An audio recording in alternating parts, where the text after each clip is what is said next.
Yo, what's happening, world? It's What's up? two of the infamous guys. We're here to give you the hip hop corner. It's your guy Dre, and I got the homie, the guy Sean. What's happening, Sean? What it do, my dude? What Ain't it, much going on. Ain't much going on. How things living out there in South Cat? man, this weather was crazy, man. Over the weekend, I think got like 70 degrees yesterday, man, and we're like in the middle of December, and it was at it was 70 degrees yesterday, but today was rainy and a little chilly, so crazy weather in South Cac, man. That's love. That's love. I like 70-degree weather. I wish I can get that out here. But yo, check this out. Somebody famously told you a long, long time ago, probably what? I say about 26, 27 years ago. Somebody came out and they told you it's like the South got a demo and ain't nobody trying to hear it, but I'm saying like this here, the South got something to say. Yeah, yeah, yeah, And yeah. and when he said that, of course, if you don't know, we talking about the GOAT, Mr. Andre 3000. When he said that, they followed through. Outkast led the way, followed by Goody Mob and a slew of other folks. So tonight we got part two of the City Series, and we're gonna jump all the way down to the bottom. We're going to that red clay. You know what I'm saying? We talking about the ATL. What's AT, your what's your love with the ATL like? I my already love, know it really ain't none, but you my know. love. I'm not going to front, man. Like, I look. Here's the thing, bro, and you know me now. Um, I didn't appreciate the ATL until I got a little bit older. When I was younger, when Outkast first came out, I loved Outkast. I'll be honest, because Outkast was different. Outkast was spitting shit that we understood. You know what I mean? I'm talking about the hip hop head because you couldn't deny it. They were lyrical. The beats were funky. It was in an era where they got cosign out the gate. In my opinion, they got cosign from hip hop out the gate. But then again, you got to think about when they came out. They came out in the middle of like the golden, some consider the golden era of hip hop, which was really dominated by the Bad Boy era, Wu Tang, Jay, Nas. All those guys were dominating hip hop at that golden era. And here comes Outkast, and with the infamous word that Drake, Three Stacks said, the South got something to say, and he weren't lying. The South definitely had something to say. It took a little bit of time for some people to catch up to it, and we're gonna talk about that tonight. But man, they had something to say, and they said it really loud, in my opinion. Oh, that's all facts, and they still speaking. De- Definitely. So um, I think Outkast is obviously the love. When we talk about Southern music, that's my number one go to. Like I'm all for it at all times. My very first concert was Outkast. Mm. I saw them at this little thing in Charlotte we used to have called the West Fest.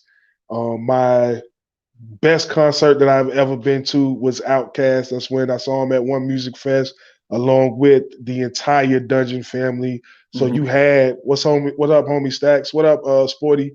That's when you Facts. had freaking they had Witch Doctor there, they had Goody Yeah. Mob, they brought out T.I., they brought out Killer Mike, they Yeah. had Cool Breeze, the entire Dungeon family. So Yeah. Outkast is always gonna hold a special a place in my heart. If anybody out there know me on Facebook, you see my Facebook profile picture.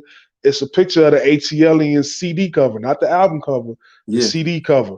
So man, Outkast is just that shit. And then what happened is you coupled them along with you coupled along with Goody Mob, and Yeah. Goody Mob gave you a different introspective when it came to those guys. You know what I'm saying? Like, so whereas Cass, when they first came out, they was talking about the pimping and shit. They were talking about smoking, like Daddy Fat Sacks and all that. Yeah. Even though in that album they did give you a lot of jewels, that first album, Southern Playlist Cadillac Music, Right.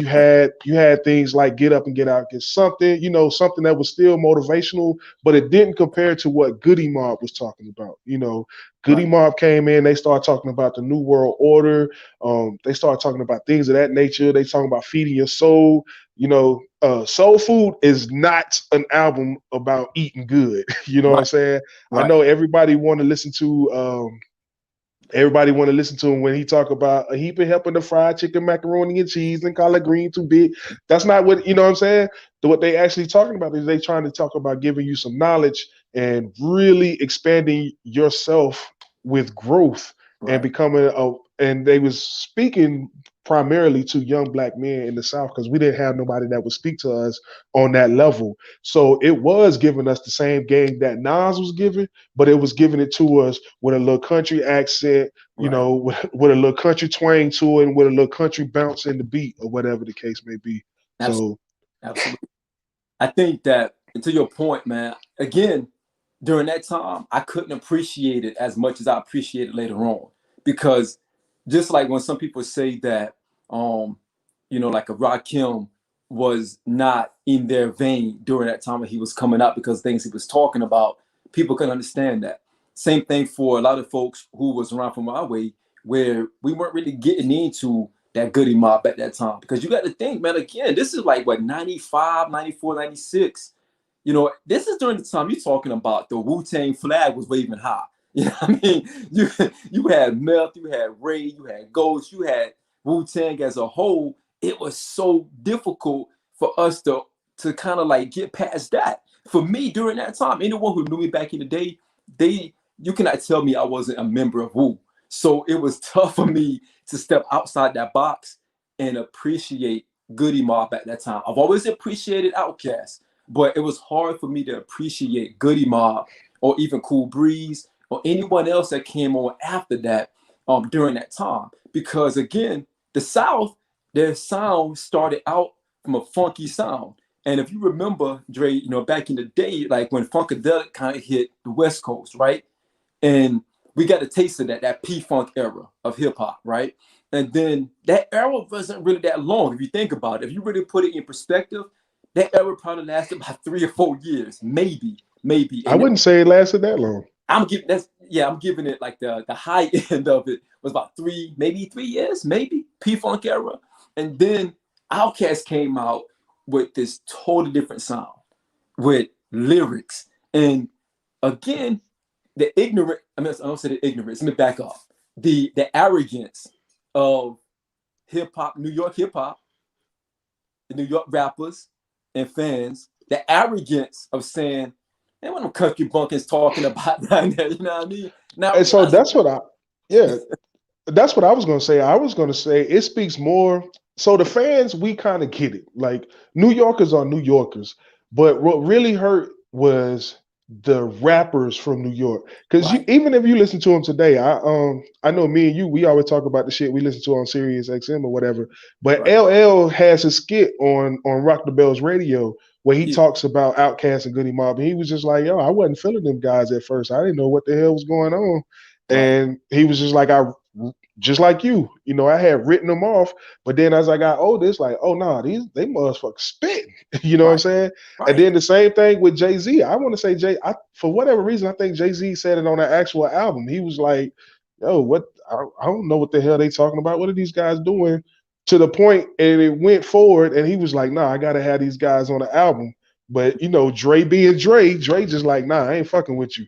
right, You know what I'm right, saying? So he could only get Big Boy and Sleeping Brown at the organized noise camp. But right. But it's they was fucking with Raekwon back then because yeah. Ray told the story when he went down there, and he specifically asked for them to like hop on some joints, and they ended up bringing Ray on Skewed on the Barbie. Yeah. You know what I'm saying? So you get Ray on Skewed on the Barbie, everyone else like, whoa, Ray messing with y'all? Yeah. So it kind of like opened that door. That smaller the peak opened that door for everyone else to say, okay, let's fuck with Outkast because Ray did not out. Look, everybody I'm a Raekwon fan, but Ray did not outshine Big Boy and Three Stacks on that joint. Straight up, Three No, he Stacks didn't. showed right then and there that he was different, hands down, hands down. Definitely agree. And Definitely agrees. it got to the point where other rappers, they didn't want to say it out loud, but they were getting in a booth with Three Stacks. They may spar with Big Boy, who is not no easy win, but they definitely would be very skeptical of getting on the track with Three Stacks, straight up.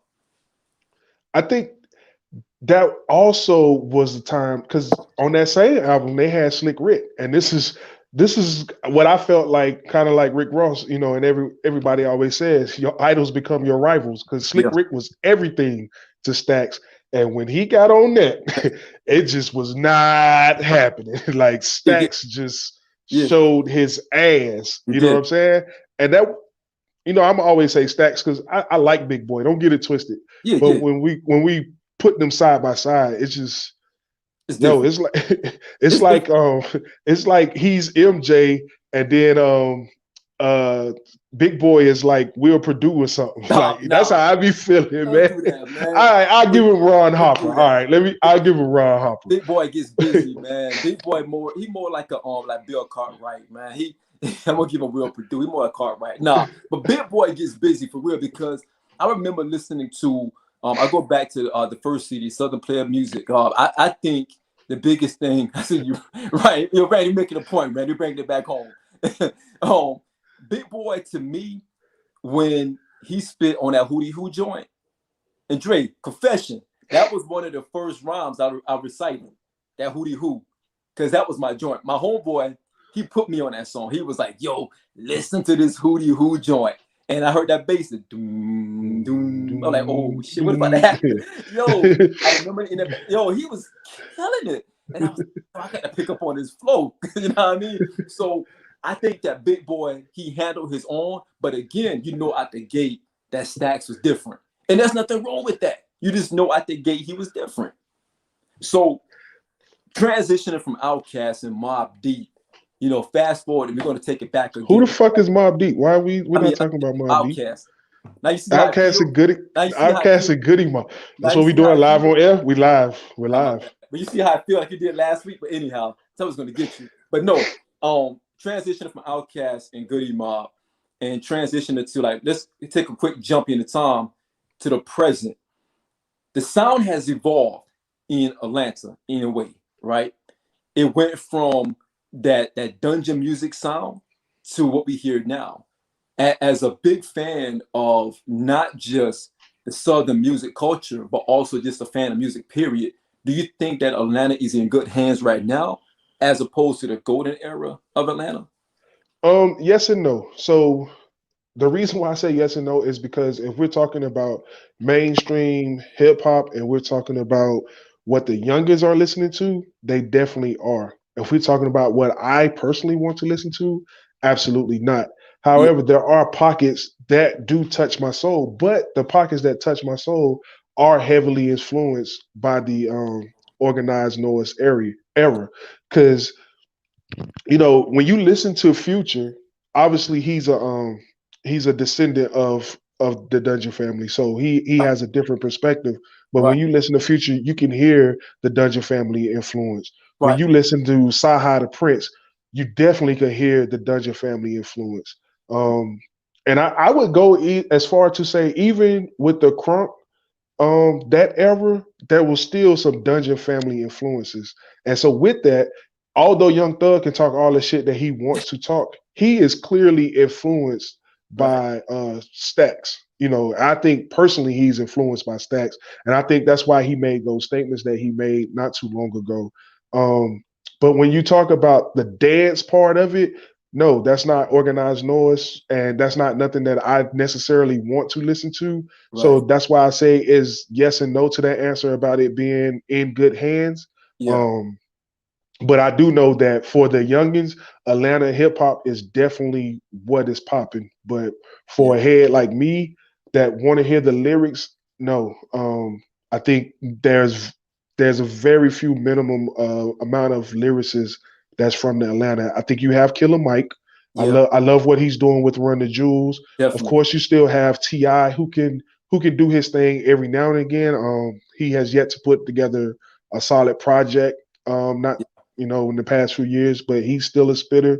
I like Future. I don't Yeah. know why. I don't know when I became to like Future, but I do like Future. I don't hide Um, neither. shut the fuck up. And they go Um, Sci the Prince is one of the most underrated rappers in my opinion. very much He so. gets he gets very, very, very busy. Yeah. Um, Then you have shit. I'm finna lose his name, but he's the guy that was under Eminem's imprint for a while. He only dropped one album with Eminem, but now he's still What doing is this it? thing. That is a stat quo. Yeah, Status Quo. Yeah, Stat Quo. He gets very, very busy. Yeah, His album was one of the best albums that came out that year. I want to say it was like it did. 2009. No, it was 2010. He 2010. had one of the best albums that came out that It was year. Statlanta. Statlanta. Yeah, Statlanta was the name of the album. Yeah, Facts. So yeah, it's a lot of work out there today, but I think we still have to go back and pay homage, and not so much to the '90s, yeah, not the Outcasts and the Goody Mobs and the yeah. PM Dons. I think those are things that was just already there and that was well established. Mhm. So, what I do want to talk about, I want to talk about the era that everybody loved about Atlanta, and that is definitely the crunk era. When Okay, you had Lil Jon come in, and you had different pockets, because this is where right. the even though they were from an era beforehand and they learned from Big Boy, but when the Young Bloods really got popping on the U.S. Yeah, On the national scale, it yeah, was thanks to crunk music. It was thanks to records like Damn and Snap Your Fingers and shit like that. yep, So I just think we got to pay homage to that era, but also at that same time, that's when the trap era was kind of taking yeah, over. So that's when you had Ti coming out. When Ti came out with the Dope Boys in the trap, yeah, like that was just like golden to a yeah. fan like myself. Yeah, now you pardon. Now you pardon. So Yeah. that era. Here's the thing, man. I thought about this earlier today. Here's a crazy thing about that era, man. That era was when New York kind of fell off, and Atlanta was bubbling the entire time. Because if you remember, back in like 2001, 2002, New York was at war with each other. Everybody in New York was beefing with each other because of the Nas and Jay fallout. And all of this time, Atlanta was putting out music. They're putting out music, club music.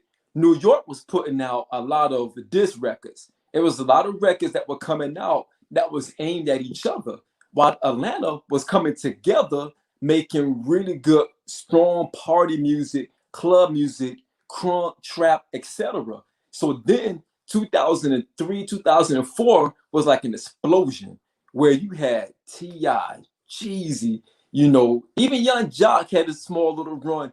All of that came at the same time. Even 2 Chainz when he was Titty Boy, all those boys, all those guys came in at the same time, and it was hitting us across the head, led by Lil Jon and some of the production that he had.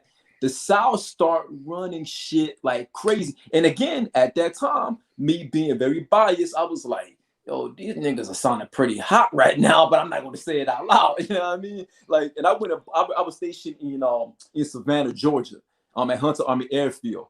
And one of my homies, he was a master sergeant actually. And he like, yo, Slime, he was from Savannah. He said, Slime, I'm going to get you some bump in your trunk. And he went and took me down to Oglethorpe and got me some 12s, in a glass case and an amp. He said, yo, he got hooked the same day, all the same day. And the first song he played in there was Feli, by Lil Oh, Scrappy. I Everybody thought you was going to say. I thought you was going to say. You say you're from Savannah. I was waiting for you to say he had you playing camouflage and cut friends and shit like Oh, that. yo, he right. Yeah, he knew he had to ease me in there the right way. I wasn't listening to no camouflage. I think it was whack. But And yo, look right on cue. Here go Stacks talking about it. you know I look like camouflage. But he put that Feli in there, man, and that shit was like dum dum dum boom dum dum dum. I'm like, yeah. Yo, and that's when I started realizing there was a time and place for not just Atlanta music, but also for like really Georgia music at that time, because you had Macon, Georgia, that was coming along. You had Atlanta, you had everything on the outside of Atlanta.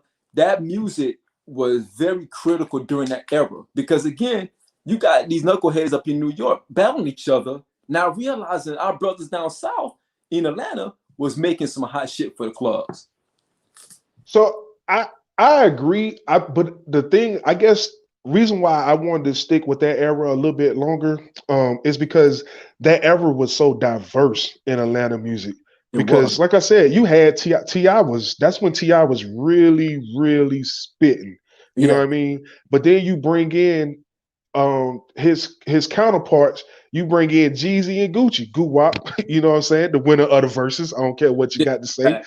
but Fact. you bring in Jeezy and Gucci where they wasn't necessarily spitting, but they were saying some shit that was really like, oh man, these motherfuckers snapping. Even though they wasn't lyrically at the top of their game, but then you also was able to bring in somebody like Jody Breeze with Boys in the Hood. Jody Breeze was snapping. Like he was Yeah. a far better rapper than Jeezy, but it's just Jeezy had the charisma or whatever to succeed. You know what I'm saying? So and you had Stacks right on it. I wish Yeah. Stacks would let me finish my thoughts or whatever before he started typing and shit. But then you had Luda stepping in and he's really spitting. You know what I'm saying? So you had these guys that are spitting, but then you can go and jump into the club scene because you got guys like Lil Jon. You know what I'm saying? You got guys like the Young Bloods. You got guys like the Yin Yang Twins. You know what I'm saying? You got Young Jock. You got Nuck if you buck, whatever, them guys and girls or whatever the case may be. So Yeah. you had so many different elements to hip hop music in Yeah. Atlanta at that time point. And that's why it was so important to dive into them. You know what I'm saying?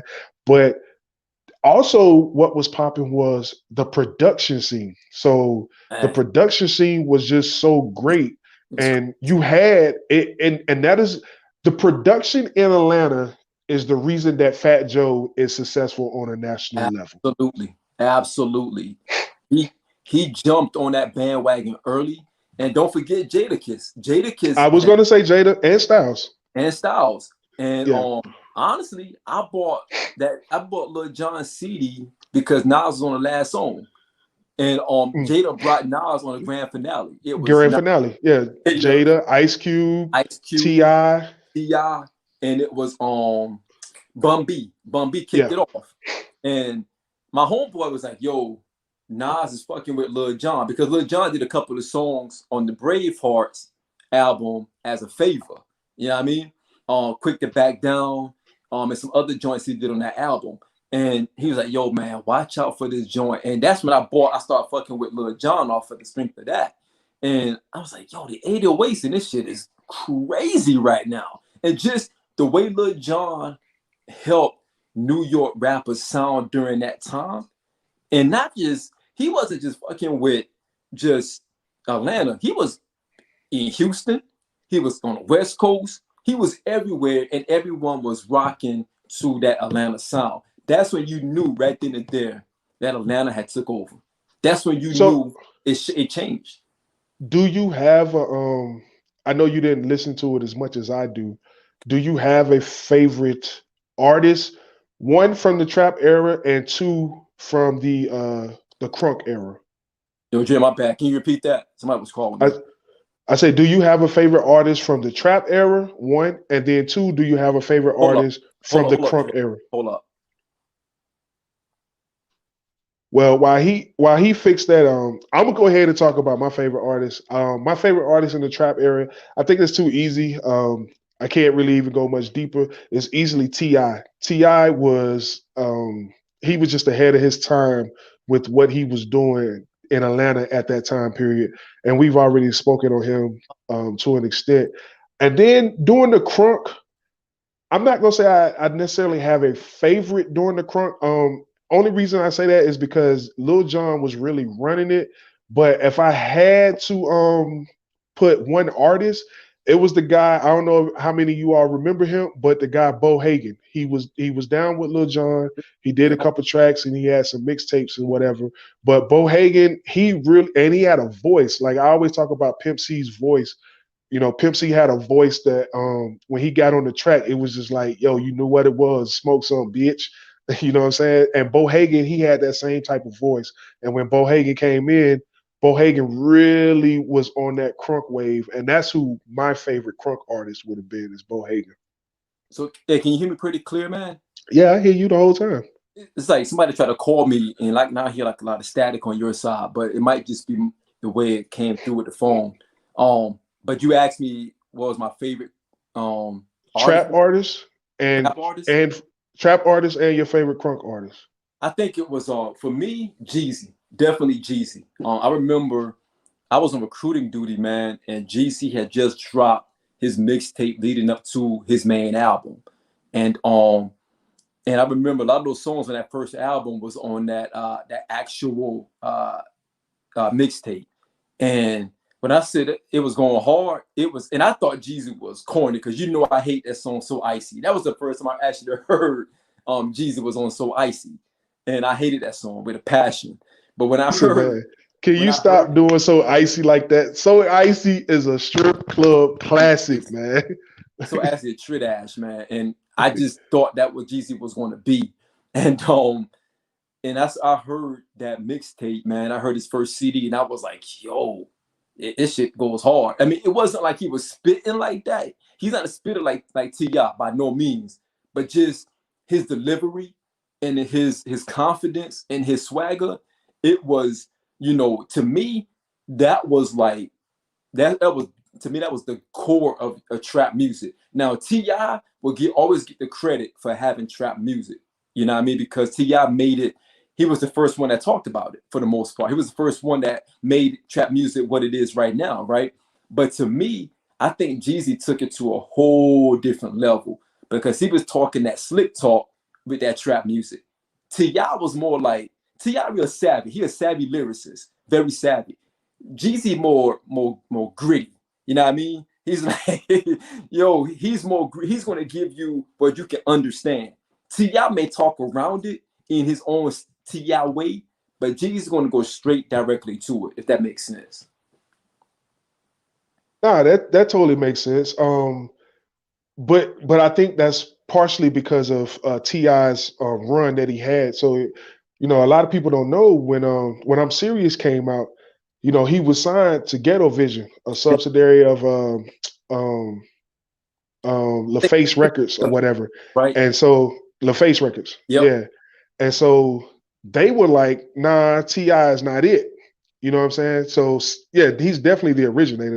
That's not a debate. And so he got dropped. And so once he got dropped, it was like, yo, I got to figure this shit out. You know what I'm saying? And Yeah. so that's when he came back with trap music. And when he came back with trap music, that's why it was so many. If you listen to trap music compared to all his other albums, Yeah. trap music had a slew of fucking radio type songs, that could have been made for the radio. So Right. he had tasted a little bit of success. Like 24s was the jump off for him. Yeah. So Yeah. when 24s popped off, that's Yeah. when it was like, all right, this is where the real money at. And I think he kind of already had moved in that lane where Jeezy, with his mixtapes, he was controlling the club scene. He was definitely controlling the strip club scene.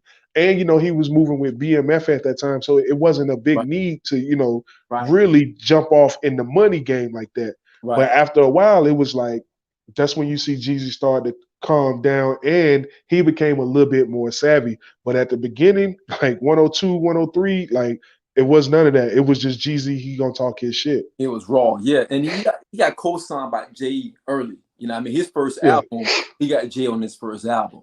And also he's with Def Jam, so you got to think about it. Just the marketing behind Jeezy was so much greater when he first came out as opposed to Ti, where I think Ti had to really grind to get the notoriety and the respect that he ended up getting later on. I think that Ti, because of his confidence in himself, saying I'm the king of the South, who's going to challenge that, taking out Lil Flip when Lil Flip was kind of doing his little thing. You know what I mean? I mean, Lil Flip was corny, but I'm gonna say this about that whole situation, and I'm gonna leave it alone.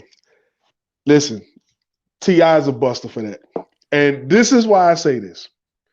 I do not believe Flip said anything that T.I. said he did. And the reason why I don't, because like Flip said, I'm not gonna come to your hood right, and disrespect you for no reason whatsoever. right, right, One, two, if you got the tape, show the tape. right.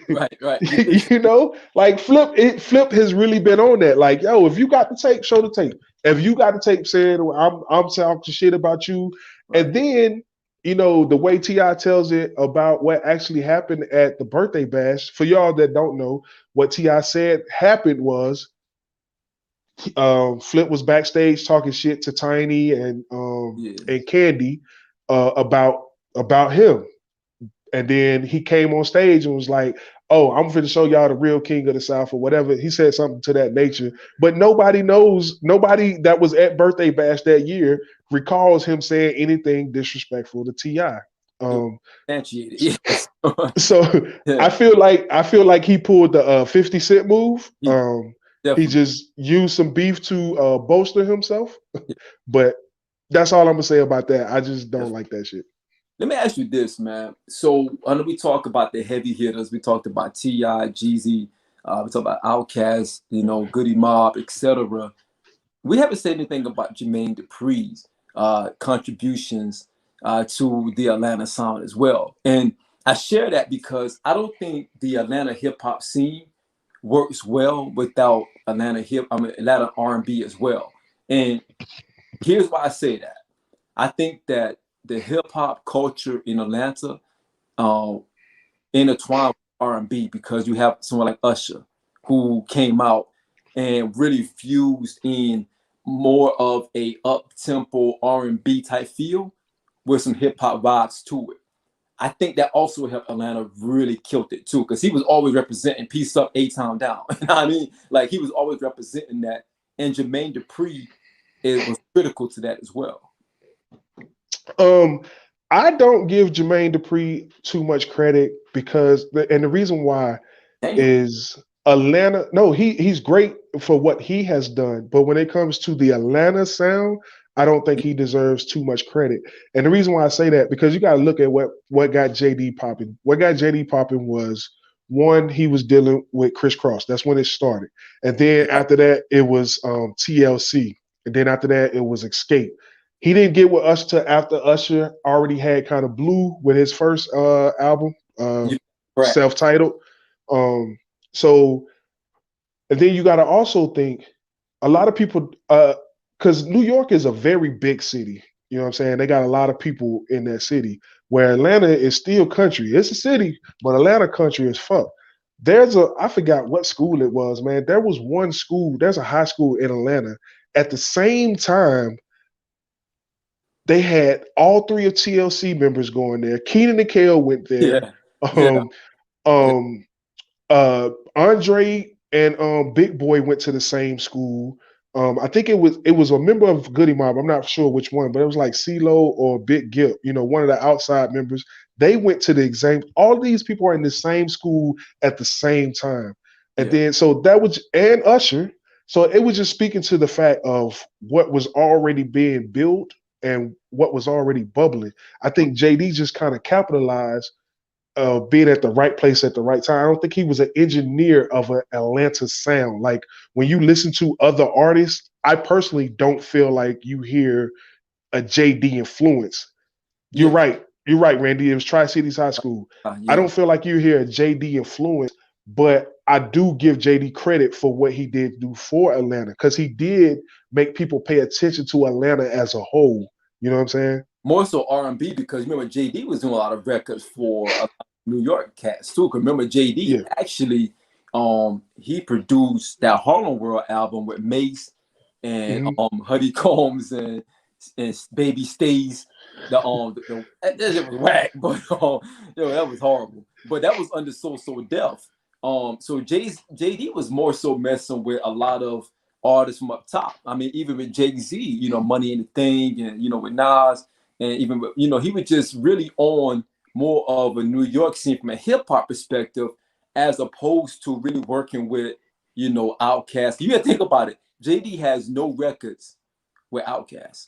He has no It's record with Goody Mob. You know what I mean? it's not that sound. That's what I'm saying. It's not that sound. That's not the Right. Atlanta sound. Like even the record, like when you think of Southern hip hop with JD, I think the only song that you think of is "Welcome to Atlanta," and that's with Luda. Other than that, outside of that, like he put a lot of people on. You know what I'm saying? Because he did his thing. He's the reason why we got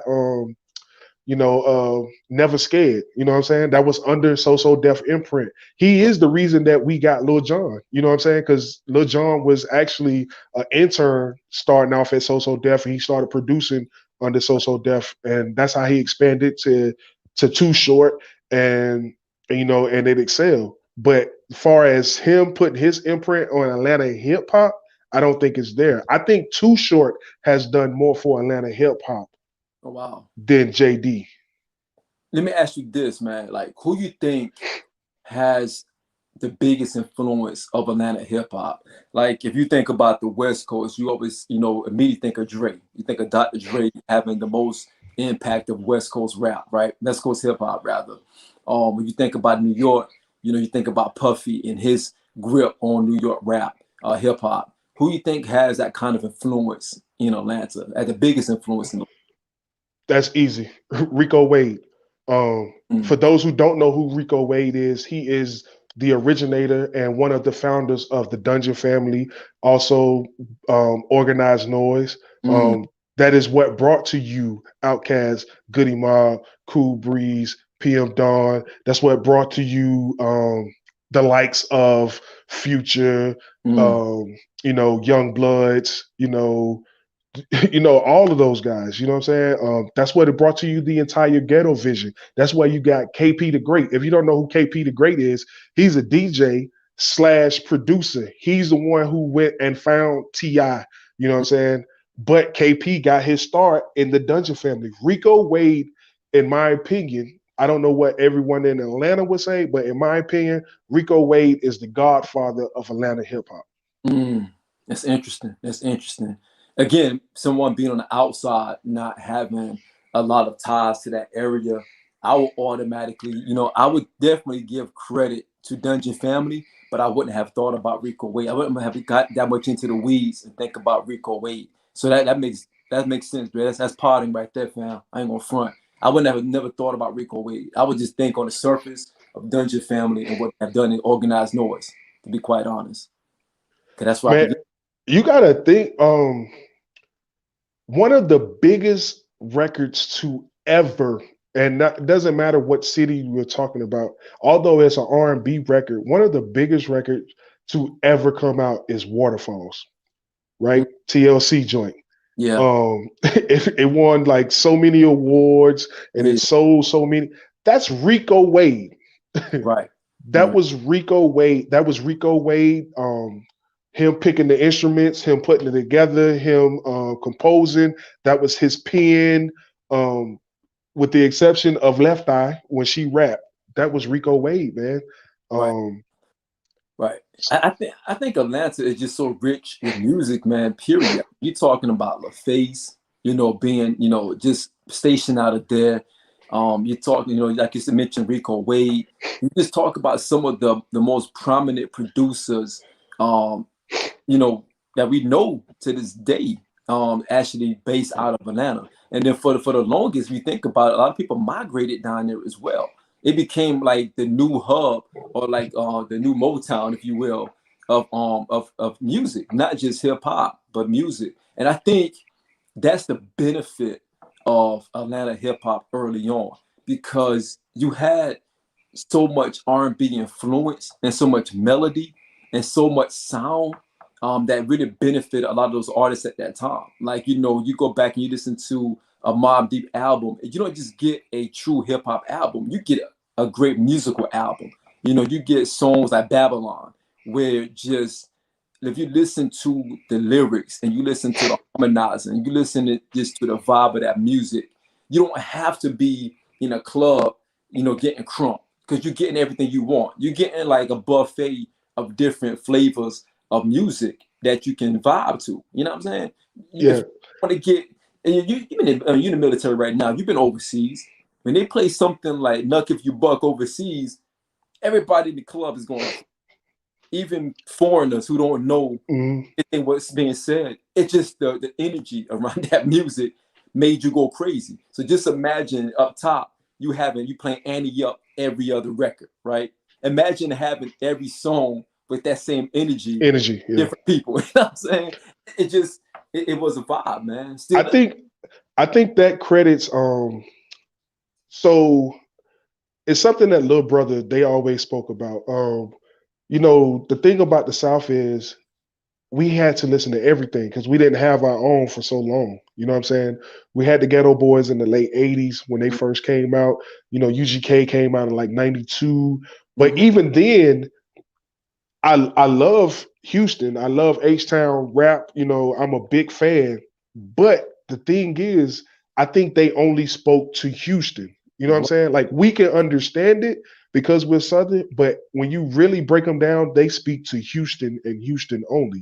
Right. Whereas in the South, the rest of the South, we had to listen to everything else. And so that brought all types of elements. That's why you can get a little bit of the funkadelic West Coast vibe going in there to Right. go along with some lyricism from up top and the metaphors that they speak up top. But another person that I think that deserves the credit on that is Pebbles. I Yeah. don't know if anybody, a lot of people don't remember who she is. She was Yep. a singer. And a lot of people say Janet Jackson copied her Yep. style after Pebbles. But Pebbles is a real innovator for LaFace Records. Pebbles is the reason why Organized Noise was signed to LaFace. She's the reason why Outkast got their album pushed out. She is the reason why TLC was brought in to LaFace Records. So Pebble has a real ear, and she was one who helped shape that Atlanta sound on the R&B side, which, like you said earlier, it kind of coincided with the growth of Atlanta type hip hop. Absolutely. Because you think about it, man, like when they say that Atlanta is a melting pot, it's definitely a melting pot. Because if you start looking back at just the history of the Atlanta sound, I mean, Atlanta hip hop, was discovered by MC, was DJ Shy D, from the Bronx, right? From the Bronx. So, I mean, All right, man, we're gonna go ahead and close out tonight's show, man. It was nice and everything. I understand it was founded by, a DJ from the Bronx who brought that vibe there. But not only that, he knew that he could not emulate everything from up top. He knew that it has to be a sound that was synonymous to what he was seeing, that culture of Atlanta as well. It wasn't, I wouldn't say it was founded by him, because I think when you Yeah, when it you was think fun. about the early stages of Atlanta hip hop, you definitely got to go Kilo G.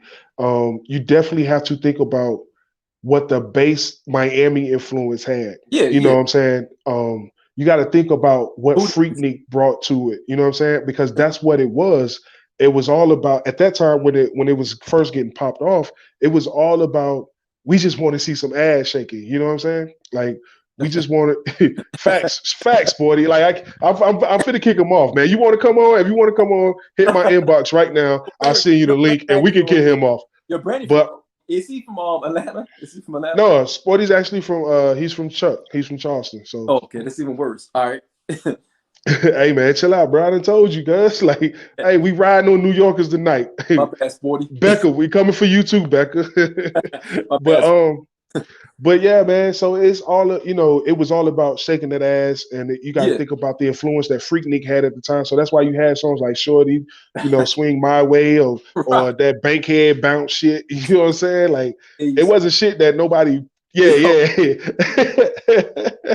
yo, Cash was doing the backhand bounce. Can you imagine? I guarantee you Stacks been doing the backhand. I can imagine Stacks and Merv doing What? the backhand bounce in a competition in Georgetown, like really going at it. Hey, Your face looking all serious. and then he get out, and Stacks is like the type of person, he was doing the bankhead bounce, and he'll just start singing Blackberry Molasses on some, thinking he was Bobby Valentino and shit. Right. Yo, but I forgot about the backhand bounce. I forgot about all of that because that was huge. You know what I mean? You had the Ghost Town DJs who they recycled the music later on, years later. Yeah. I mean, everybody was doing it. Wasn't 95 South from No. They're from Miami, man. That's Miami. Same Yeah. difference. But anyhow. Chill, bro. Chill. But I'm just saying, like, it was like, you're right. Back then, I think that was like the late 80s. It was like booty music, what we used to call it, like booty music and bass music. And then it kind of fused into, a different genre of music later on. I think in my recap, my overall summation of it, man, I think that Atlanta definitely has something to say. Shame on myself and others who arrogance didn't allow us to appreciate the movement when it was really happening. I think it was a beautiful movement. And to be quite honest, man, like I've never said this out loud, but I think that Atlanta had the longest run in hip hop. I think that based on, if you look at just the optics of it, man, from 2004, 2005 up until the present, Atlanta really had a very strong hold on the hip hop game. Whereas you start hearing that influence all over. You know what I mean? To the point where you had up north music sounding more Atlanta. I think a rapper said, you know, you got niggas from the New York rapping on Atlanta beats. You know what I'm saying? Like you don't even know, like some of those groups that came about was like birthed by Atlanta hip hop. You know what I mean? So you can't even tell what the sound. We had to talk about it last week, but you don't know what the sound of New York is anymore because they adopted so much of the 808s, the drum snares, and just the synthesizer from the Atlanta era, and they adopted all of that. I think other areas adopted that as well, including Miami, including Florida. They adopted that as well.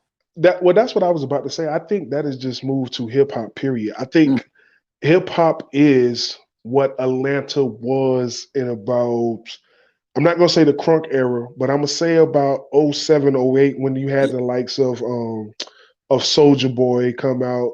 Even though he's not from Atlanta, Hurricane Chris, when he came out, it was around that same time. And I yeah, think, the Franchise Boys, when people saw what they was doing commercially, yep, what they was calling that ringtone era, and they yeah, was able to sell real quick. I yeah, think that's where that sound went. So what I will say, I will go back to what I said earlier, and I would kind of give myself a strike.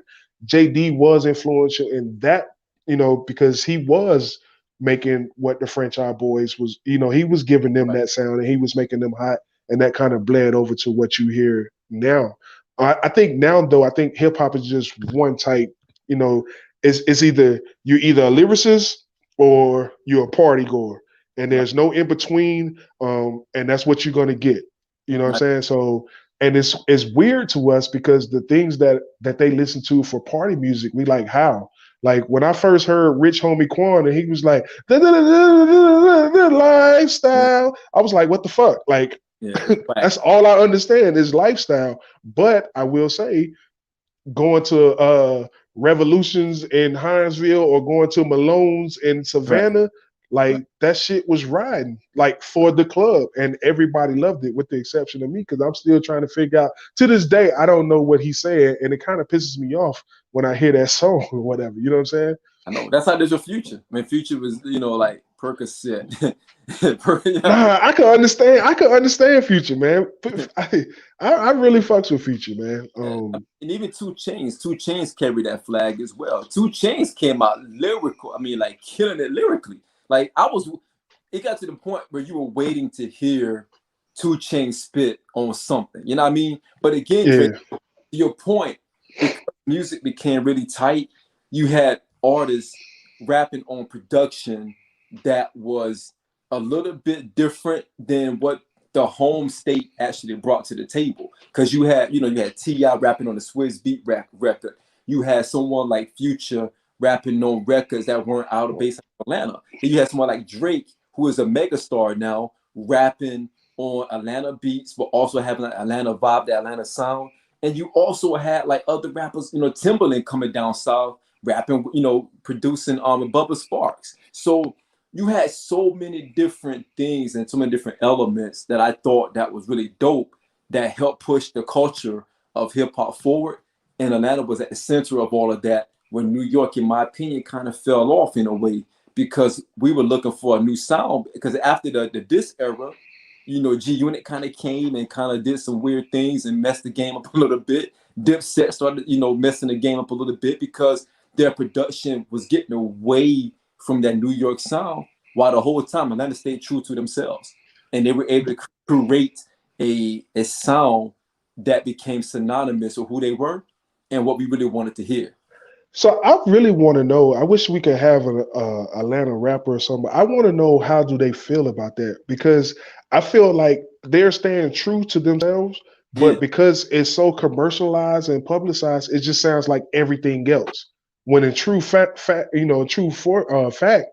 it's yeah, Atlanta. So right now, I think outside of Atlanta, I think there's only one other city that when you hear somebody from that city, they're from Houston. Like, or I won't say Houston. I would say Southwest Texas, and the reason why I say, Southeast Texas, and the reason why I say that is because also Dallas has kind of the same flow or whatever the case may be. Those who are not making it on the mainstream. I think Fact. mainstream is forcing them to go the routes of Lil Baby or Yeah, the Baby or whatever the case may be. But if you hear some Houston rappers, like you can hit them, man, hold up. You know what I'm saying? Like it's yeah, there, it's embedded in them. Whereas now Atlanta can't have that distinction because everybody else in the nation is doing the exact same thing. absolutely, absolutely. And I mean, dude, when I was in San Diego, facts ran it. When I heard that too, I was like, it's over. It's done. We're done. When I was in San Diego and I heard, to the window, to the wall. I hated that song. I'm not gonna front, but You I can't say skeet skeet on the radio. still hate that song to this day. And I thought it was slow. I'm be honest. They were like, I thought it was slow, but I remember hearing that in San Diego and how people was going crazy when that song was coming on. And I remember the DJ. He was a California DJ. I mean, he was like, yo, he was playing. He had a Southern mix, and he was killing it. And the floor was packed. And me being the person I am, introvert, I don't dance. I was just sitting there the whole time, like, yo, these people are going crazy right now in this club. Like, it was packed. And as soon as he stopped playing Southern, it was like, that was it. Yo, real talk, Randy, that song was, I hated that song. I thought Yin Yang Twins were retarded. I'm be honest with you. I shouldn't say that on air, but I thought they were kind of slow because dude kept saying, but they were selling records, man. And I thought they were whack. I still think they're whack. Man, when I was stationed in Colorado Springs, Fort Carson, and we were deployed in '03, and this is when Damn dropped. So Mm-hmm. because I had just came off a deployment, so I was on back to back deployments with like a 3 month break. So they sent me back early, and we went to the club in Colorado Springs, and they played Damn, and everybody just ran to the fucking floor. Of course, I don't know because I haven't heard the song because Right, at that time internet wasn't worth shit. But man, right, when I tell you they started doing that A-Town stump, you would think everybody in there was from Atlanta. It was A-hats everywhere. Some of them dumb, so they didn't know the difference between the Atlanta A and the right, Alabama A. right, But they right, was right. trying to rep Atlanta with the Alabama A and shit like Alabama, that. Everybody talking about Shawty, what's happening, Shawty? You know what I'm saying? Like right, the influence to Atlanta, especially in a place like Colorado Springs, Colorado, where it's probably 75% Caucasian. right. To have that type of influence there is big, and it was just showing you where they were moving. And then when you put that shit, you will put Never Scared at that same time, and or you will put Reaction. That's the song that had Killer Mike, T.I.P. and Bun. Yeah, Like Atlanta was really flexing its muscle, and yeah, you're absolutely right. Cause Smoke really does go hard from Field Mob. He's yeah. just another artist that just doesn't get the love. Um, but yeah, man, it's Atlanta has solidified itself, and it did so without having to lean on Outkast and Goody Mob. Right. And that is the big takeaway for me. Right. Because it transitioned. Think about you being in a club, man. Especially being in the military. We go to clubs we probably shouldn't go to because we don't even know anything about that city. And we just go to these clubs because it's a club. And think about how many fights that broke out when that one song came on. You know what I mean? Whether it's, throw them bows. You know what I mean? Like, I remember, man, we in Japan and we beat up some army dudes, man, because throw them bows came on. And the army guys, they thought, they been drinking, they thought they could get crazy with us, and some guys got stumped out. I have blood on the Timbs, you know what I mean? I'm wearing Timbs in a club, stumping out army dudes. And I said it to say this, we grew up from that, but it was Man. it was the Atlanta. Hey, bro, chill out. What you not gonna do is sit here and spew these lies in front of everybody. Facts, straight facts. That's too old to be saying capping. That's like 43. Hey, Yo, he don't know. He don't know. These army cats in here ain't for to play that shit, yo. We saying, deep in man. this motherfucker. But it's all love now, though. We became friends after that. The next morning when they woke up, they were like, "Yo, y'all really bust our ass." But thank you. We deserve that. You know what I'm saying? So I said it to say this. I saw dudes get knocked out off of Atlanta music. So again, it's just the way that music was so. The energy behind that music was so different, man, because you knew it was happening. And one thing, Dre, if you probably remember, like when certain songs came on, you know who had to leave. Some guys had to kind of ease off the back of, off the dance floor. Oh yeah, my dumb ass right there. They used to say I had some shit where I used to roll my neck, nigga. What's happening? Let's go. Hey, listen, let me tell you, because my shit was Bia, man. Like, Mm-hmm. and then around that time, not to take the focus off Atlanta, but then also around that time, we wasn't on the map. We ain't had nothing on the map at all, and motherfucking Raise Up came out. So when Raise Up came out, I Right. definitely had to represent, man. So hey, that was that down south crunk. Now I look back at it and it was stupid. Like we wasn't dancing with no chicks. Like it's a whole bunch of dudes on the dance floor. I told you Like, before. and we just pushing and we stomping and we jumping around. Like, why? Today you won't catch me in no fucking hip hop mosh pit is what we gonna call it. Bro, But I told you that a long time ago. I said I never understood why all like from Georgia and Florida, when like Christian said, when Throw It Up used to come on, they used to rush the floor, and all the females would run off the floor. All the guys would rush the floor, and they like dancing with each other, going crazy. And I was sitting here, it's not dancing with each other. man, You're not dancing with each other. oh, Let me tell you, man, I had an experience with Throw It Up. I was in Atlanta. It was not the compact Grand Central Station. That's the name of the spot in Atlanta. mm-hmm. It was called Grand Central Station. And I'm with my little partner or whatever. It's nothing like that. We straight platonic, we're friends or whatever the case may be. So we hanging out. And man, Throw It Up came on. In Atlanta, everybody definitely representing their shit. East side, west side, Bankhead, whatever the case may be, they repping their shit. And man, what I did not know was BMF was in the building. And so I'm playing the background because I'm with my homie, and she's fine, she cutie or whatever the case may be, red bone. So she dancing on me or whatever, and nigga come by, look up and down, like I'm like, what's happening? And so she like chill. Right. Like, nah, I say you can go dance with the nigga, but nah, he ain't finna do me like that. She like, just chill, shut the fuck up, don't say nothing else. I'm like, the fuck wrong with you? So we get out. She was like, remember Puffy Bodyguard got killed a couple weeks ago? Like, yeah, they did it. It's like, oh. I said, oh, okay. Hey, I started to go back in there and be like, hey, y'all want a drink? Right. Yo, drinks on me tonight. Yo, everybody, y'all here with me.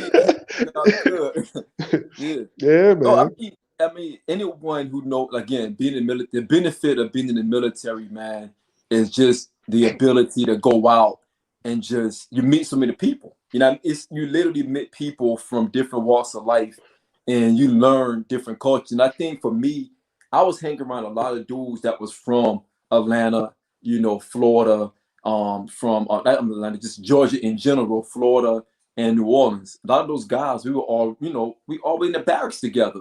And Stacks made a comment about everybody was in a gang all of a sudden when that music used to come on.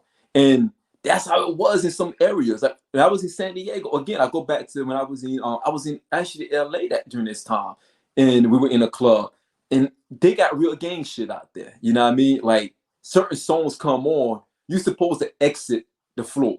You cannot be. I had somebody actually come and grab me and say, "Yo, get off the floor." They're throwing up their set, and they were throwing up their set to Atlanta music. When they said "Throw It Up." And these, I mean, I'm talking about these real gangsters come out there, khaki suit up, and they're doing sea walks. I'm in the middle, not knowing what's going on. I kid you not, I had this staff sergeant.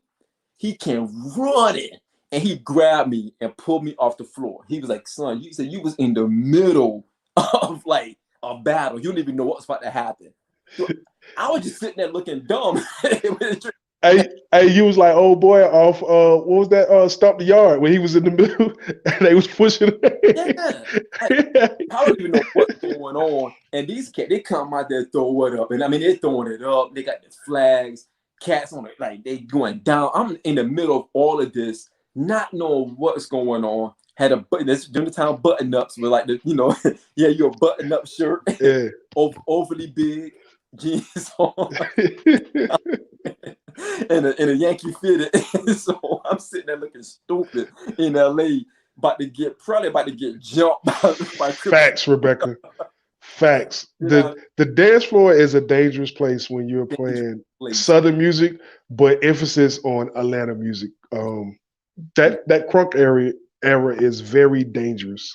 It's dangerous and scary if you're in the wrong spot. You have to be around with people that will protect you because you would get dumb butted by somebody from BMF. I mean, so man, I had fun with this one tonight, man. Kind of reminiscing on some of the wild parties I probably shouldn't have been in. You know what I mean? Not knowing my life was in danger. You know what I'm saying? Being in the bowels of in Savannah, Georgia, which they get gully out there, really get busy. I mean, to LA, to even Japan, where, you know, military folk get crazy too. You know, can't leave their lifestyle behind. I have fun. Yeah, man. Hey, want to give a shout out to Atlanta hip hop. Atlanta hip hop has definitely raised me in the hip hop game. I would say my first love for hip hop is through the city of Atlanta. Big shout out to Zingo TV, channel 199. Make sure y'all check us out. That's the Blackjack channel. Make sure you check us out on our YouTube. Make sure you check us out on Facebook. Hit us up on Twitter. I'll be putting the links and all that stuff. Twitter, Instagram. I'll be putting all that stuff out.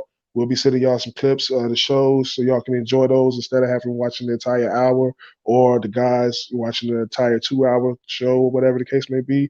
Make sure y'all tune in tomorrow. We got the Merv and Stack show. They're going to review Power, where my guy, I know Sean don't like him, but my guy Tariq, he's ascending to become a GOAT of organized crime and manipulation. So make sure y'all check that out, man. What you got to say before we get off? And don't forget us, Christian, for the right price, I let them go, man. Inbox me for the right price, baby. I let all of it go for the right price. Check out our fellas tomorrow for the Power Recap featuring Mark, and also featuring Tina B. They got a lot of stuff they want to get into for the Power episode. Hopefully Tariq could get shot here sooner or later. Waiting for that to happen. Check us out again on Wednesday night. The Wednesday night episode will be led by our homeboy Merv. Merv has the show on Wednesday night. He's going to get into a very intimate topic. I'm not going to co-sign that right now because I'm still kind of drifting on how I'm going to get into that. But y'all know Merv, so be prepared for that. So tell a friend to tell a friend. It's going to be a very good hot topic. I'm sure that Merv is going to dive into it head first, no pun intended. But thank you all for the engagement tonight. Thank you all for the love. Shout out to Christian. Shout out to Hyson, Stack. Shout out to Becca. Shout out to Randy. Shout out to everybody who was listening to us tonight. And again, we have fun next week. My city series. Where we going next week, Dre? You pick. I mean, we done did Atlanta. I think we got to go to Miami. I didn't know. No, it's not Miami. We're going to H-Town. Let's go H-Town. Let's go H-Town. Let's go H-Town. Let's go H-Town. Yo, next week H-Town. It's Gucci. Smoking on Pookie Lope tonight. Whoa, I'm not going to co-sign that one. I'm out of here, bro.